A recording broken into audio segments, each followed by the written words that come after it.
Tessa's TikTok Tales. The day I should have died. I remember the day vividly. Before I blacked out, that is.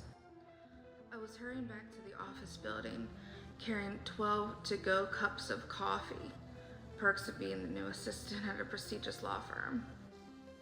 It was getting late, and the afternoon rush had already stirred the city streets into chaos.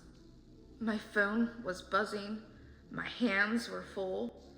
It started to pour as the signal flashed green, telling me it was my turn to cross.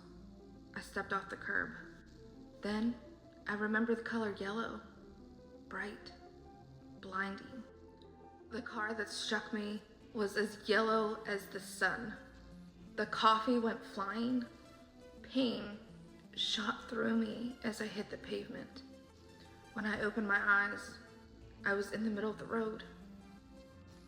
Coffee, rainwater, and blood smeared the asphalt. I turned my head toward the curb that I had just left and watched as all the liquids rushed into the city grates, one of them being my own blood. And then I saw it. A pure black cat sitting calmly on the curb. Its eyes were as bright as the car that hit me. It didn't move. It didn't flinch. It just watched as strangers rushed to my aid. I guess the firm wouldn't be getting their coffee today. The cat showed up again 3 days later, sitting on the fire escape outside my hospital room. I couldn't move. The hospital staff had me wrapped tight in mummy bandages. It couldn't have been the same cat. Impossible. Maybe he was a figment of my imagination. But every day I woke up in that hospital bed, and every single time I stared out the window, he was there. 3 weeks passed before my bones began to mend, and I was able to finally leave the hospital bed. The morning they sat me up, he was there. My voice came out weak. One of my lungs had been punctured. "Do you see the cat?" I asked the nurse. She looked out the window and then back at me, confused. "Might be from the house," she whispered to my only friend who visited me during my stay. No one ever saw the cat but me. When they left me alone, I wheeled myself to the window. He just stared at me. I tried calling out to him, but he never moved. His tail would swish, but his eyes would never leave mine. Always. Another week passed, and I lost my patience. I screamed at the cat to go away. That only brought the staff running, and the sedatives. The cat remained. My neighbor, the only friend I had, the same one that visited during my stay, helped me move back into my apartment the following week. I lived alone. I was single. I had no family left. I was invisible to most. The firm let me go. Apparently, they didn't notice I was gone until they realized that someone wasn't bringing them coffee. I received a no call, no show, you're fired email. I didn't like the job much anyway. At least I was rid of the cat. Or so I thought. After my friend left, promising me that she'd check on me later, I hobbled over to the curtains. The apartment felt stuffy after almost a month away. I pulled them back to let the sunlight in. And there he was, sitting on the fire escape. The same cat.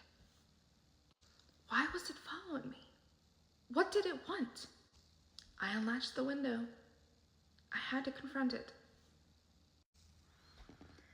The night air crept in, cool and damp, carrying the distant hum of traffic below. The cat didn't move. It sat on the fire escape, tail curled neatly around its paws, eyes fixed on me. "Why are you here?" I whispered. No response. I leaned forward, heart hammering. I reached out. Fingers shook as they brushed through the space where his head should have been. There was nothing. No fur, no warmth, no resistance. My hand passed straight through it. Like smoke. Like mist. And the cat didn't flinch. It simply stared at me. Those bright eyes unblinking, as if I hadn't just touched something that wasn't entirely real. I pulled my hand back, breath hitching. "You're not real," I said. The cat blinked once. And in that moment I understood. It wasn't here with me. It was here for me. The cat stayed until I healed. Weeks passed. My body grew stronger. Bruises faded. The limp disappeared. And one morning, when I opened my curtains, the fire escape was empty. No cat. No eyes watching. No silent witness. Life moved on. I did too. One morning, months later, I was standing at a crosswalk when I noticed a man standing on the curb across from me. At his feet sat a black cat. Its eyes were bright. Too bright. The light changed. The man stepped forward. I didn't watch what happened next. I didn't need to. When I looked back moments later, the cat was already gone.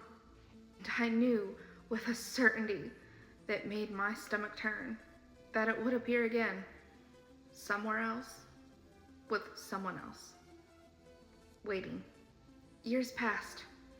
The life that felt like borrowed time, but stubbornly full of new apartments, new routines, new faces that never noticed the spaces I carried inside me. And the cat never returned. I almost convinced myself it had been a hallucination. Trauma, medication, a trick of mine that had brushed too close to death and needed to invent meaning. Almost. Decades later, I woke to the familiar feeling of being watched.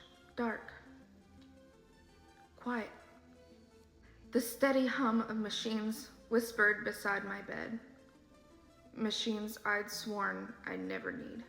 My body felt heavy, uncooperative. Old injuries ached in places I haven't thought about in years. And there he was, sitting at the front of my bed, the same black cat, unchanged, unblinking, eyes still burning with that impossible golden light. I didn't scream. I didn't reach for him this time. Just exhaled. So this is how it worked. He didn't follow me because I was special. Hadn't spared me out of mercy. He had simply been patient. The cat tilted its head, tail flicking once, as if acknowledging that I finally understood. First time since that accident, I wasn't afraid. Death hadn't come to take me. It had come to walk me across. The cat arrived the day I should have died and waited till I was ready to follow.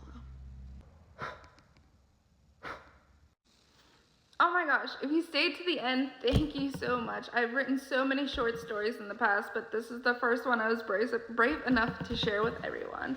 And if you like that, please check out my novel that I debuted on Christmas Day. This is a fantasy YA, but it is a series that will grow with you.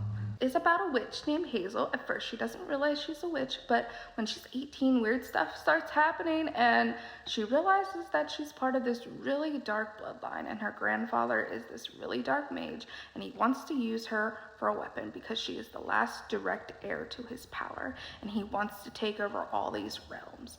And on the way to try to stop him, she has her druid bestie, Willow, and she actually falls for a shapeshifter, and he has 3 really cool forms. He can transform into a crow, into a fox, and into a panther. So if you like any of that, please be sure to check this out on Amazon. It is available in all formats: hardback, paperback, and Kindle. And also, if you like this short story called The Liminal Familiar, please make sure to go to my Wattpad, which it was originally posted to. I will put my username in the comments, and give me a star, give me a like, please. I would really appreciate it. I would love to do more of these if you like them. Thank you so much. Have a good day, guys.